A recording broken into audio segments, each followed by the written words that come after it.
James and his wife, Emily, were looking for a new house to rent. They had just moved to a small town because of James's new job. After searching for days, they found an old house at the edge of the town. It was big, cheap, and surrounded by trees. The landlord, an old man with a strange smile, warned them, "No one stays here for long." But they ignored his words and took the house. The first night in the house was peaceful. They unpacked their bags, had dinner, and went to bed early. But at midnight, Emily woke up. She heard whispers. At first, she thought it was the wind, but then she realized the whispers were coming from inside the house. She woke James up. "Do you hear that?" she asked, her voice shaking. James listened carefully. The whispers were faint but clear. It sounded like someone was speaking, but the words made no sense. He checked the house, but everything was normal. "Maybe it's just the old wood creaking," he said, trying to calm Emily. They went back to sleep. The next morning, Emily found something strange.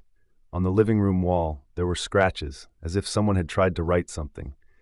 The words were unclear, but one word stood out: leave.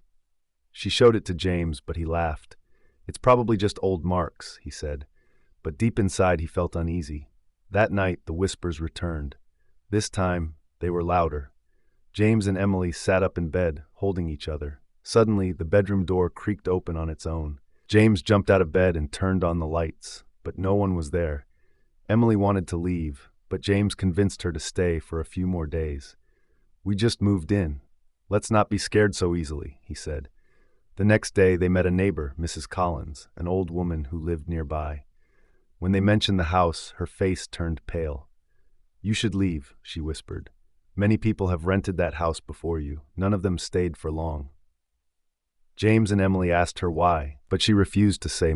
Just be careful," she warned before walking away. That night was the worst. The whispers became screams. The doors slammed shut on their own. The windows rattled violently. James and Emily hid under the blankets, too scared to move. Then they heard footsteps in the hallway. James grabbed a flashlight and slowly opened the door. The hallway was dark, but at the end of it he saw something that made his blood run cold. A shadowy figure stood there, staring at him. It had no face, just darkness where the face should be. The figure took a step forward. James slammed the door shut and locked it. "We have to leave," he shouted. Emily was already packing their bags. They didn't wait until morning. They ran out of the house, got in their car, and drove away as fast as they could. The next day, they went back to return the keys to the landlord. "We can't stay there," James said. "That house is haunted," the landlord sighed. "I told you," he said. "No one stays there for..." He took the keys without surprise. As James and Emily walked away, they saw a new couple arriving to see the house. The landlord welcomed them with the same strange smile, and the cycle continued. Months passed, but James and Emily couldn't forget the house. Strange dreams haunted their nights. They saw the shadowy figure in their sleep, whispering their names. Emily often woke up gasping for breath, feeling as if invisible hands were grabbing her. One evening, James received a letter in the mail. There was no sender, just an old piece of paper with faded words. "You left, but it never left you." Fear gripped them again. They changed their phone numbers, moved to another city, and tried to forget. But no matter how far they went, the nightmares followed. One night, Emily woke up in terror. She saw James standing in the dark corner of their new bedroom, staring at her. His face was blank, his eyes empty. "James?" she whispered. He didn't respond. Then, in a voice that wasn't his, he whispered, "You should have stayed." Emily screamed, and James snapped out of it. He didn't remember standing there. They knew then that they would never truly escape. The house had marked them, and one day it would call them back. A few weeks later, James began acting strangely. He became distant, lost in thought, staring at walls as if he could hear something. One night, Emily found him sitting on the edge of their bed, whispering to himself. "James?" she asked, gently touching his shoulder. He turned to her with wide, terrified eyes. "It's calling me back," he muttered. "I see it every night. It wants me." Emily tried to comfort him, but nothing worked. The next morning, James was gone. The only clue was a single muddy footprint leading from their front door. Emily knew where he had gone. Desperate, she drove back to the old town. The house stood there, waiting, its windows dark and empty. The landlord was outside, smiling as usual. "He's inside," the old man said. "They always—" Tears filled Emily's eyes as she ran into the house. "James!" she called.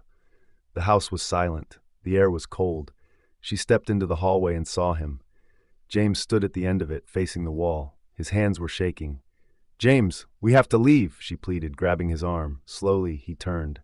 His eyes were black voids, his mouth stretched into a silent scream.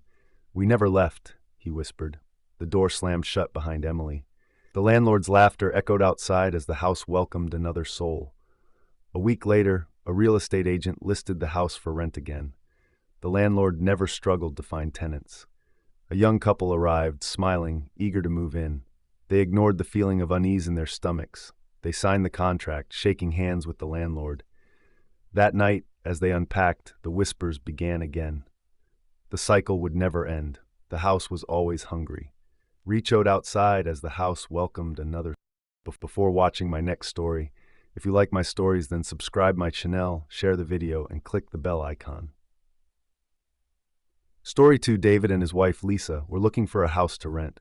They had just moved to a small town because David got a new job. They found a big house at a very cheap price. The landlord, Mr. Thompson, was an old man who seemed happy to rent it to them. "Why is the rent so low?" Lisa asked. Mr. Thompson hesitated, then smiled. "I just want someone to take care of it. It's been empty for a long time." David and Lisa moved in the next day. The house was old but beautiful. It had wooden floors, high ceilings, and large windows. However, something felt strange. The air inside was cold, even though it was summer. That first night, Lisa woke up to a sound. It was a soft whisper. She turned to David, but he was fast asleep. She listened carefully. The whisper seemed to come from the corner of the room, but there was no one there. The next morning, Lisa told David about it. "It's an old... Maybe the wind is making noises," David said. Lisa nodded but still felt uneasy. That evening, while unpacking, she found a small locked door under the stairs. She tried to open it, but it wouldn't budge. Later that night, strange things started happening. The lights flickered, and the floor creaked as if someone was walking. Then, there was a knock on their bedroom door. David got up and opened it. No one was there. "It's probably the wood shifting," David said, trying to stay calm. But Lisa felt scared. The following day, Lisa went to the town library to learn about the house. She found an old newspaper article. It said that a family had lived there many years ago, but they had disappeared without a trace. People in town believed the house was haunted. Lisa rushed home and showed the article to David. "That's just an old story," David said. "We can't believe everything we read." That night, Lisa heard the whispering again. This time, it was louder. "Leave this house," it said. Lisa screamed, waking up. He grabbed a flashlight and checked the room. Nothing. But then, the small door under the stairs creaked open by itself. David and Lisa stared at it. The door had been locked before. Now it stood open, leading into darkness. David took a deep breath and stepped inside. The space was small and dusty. In the corner, he found an old wooden box. He picked it up and carried it into the living room. They opened the box together. Inside, there were old photographs, letters, and a small doll with black button eyes. One of the letters read, "To anyone who finds this, leave while you can. The house belongs to her now." Just then, the lights went out. The room turned ice cold. A shadow moved across the wall. Lisa grabbed David's arm. "We need to leave." A chilling laughter filled the room. The shadow stretched toward them. They ran outside, leaving everything behind. The next morning, they returned with the landlord and a priest. But when they went inside, the house was dim. The small door was gone, and so was the wooden box. Mr. Thompson sighed. "You've seen her, haven't you?" he asked. "Who?" Lisa whispered. "The girl who lived here long ago. She never left." David and Lisa didn't stay another night. They packed their bags and left the town. They never spoke of the house again. No one else ever rented it. And the house remained empty, waiting for its next visitors. But something was different now. A week later, Mr. Thompson went to check the house. As he unlocked the door, a cold breeze swept past him. He stepped inside and saw footprints in the dust. They led to the small door under the stairs, except the door was back. It was slightly open, just like before. A whisper filled the air. "They ran away. Will you stay?" Mr. Thompson felt high heart pound. He turned to leave, but the door behind him slammed shut. Outside, the wind howled, but inside the house, laughter echoed through the halls. House remained empty, waiting for its next visitors. Days passed. Thompson was nowhere to be found. The townspeople whispered among themselves. No one dared go near the house. Some said they saw shadows moving behind the windows at night. Others swore they heard cries coming from inside. Then one evening, the lights in the house turned on. The front door creaked open, as if inviting someone in. A lone traveler passing through town, unaware of the rumors, saw the glowing windows and decided to seek shelter. As he stepped inside, the door shut behind him with a loud bang. Story 3. Mark and his wife, Lisa, were looking for a house to rent. They found a big old house in a quiet town. It was cheap, and the owner seemed eager to rent it. They thought it was a great deal. As soon as they moved in, strange things started happening. At night, they heard whispers and footsteps. The floor creaked as if someone was walking, but no one was there. Lisa often felt like someone was watching her. Mark tried to ignore it, thinking it was just the old house. One evening, Lisa was alone in the kitchen when she heard a soft voice behind her. "Get out!" She turned quickly, but no one was there. Her heart pounded. She told Mark about it, but he laughed. "It's just your imagination," he said. A few nights later, Mark woke up to the sound of heavy breathing. He turned on the light and saw a dark figure standing at the foot of the bed. It had hollow eyes and a twisted grin. Mark screamed, and the figure vanished. Lisa woke up, terrified. "Did you see that?" she whispered. Mark nodded, his face pale. The next day, they searched the house. In the basement, they found an old wooden chest. Inside were torn clothes, dusty photographs, and a diary. The diary belonged to a girl named Emily. It said she had lived in the house years ago and had been locked in the basement by her parents. She died there, alone and scared. That night, the whispers grew louder. Lisa saw shadows moving across the walls. Doors slammed shut on their own. The air felt heavy, thick. Mark and Lisa decided to leave. They packed their bags, but when they reached the front door, it wouldn't open. The windows wouldn't budge. It was as if the house didn't want them to leave. Suddenly, Lisa screamed. A cold hand grabbed her shoulder. Mark tried to pull her away, but she was frozen in place. A ghostly voice filled the room. "Stay with me." The lights flickered. The room grew colder.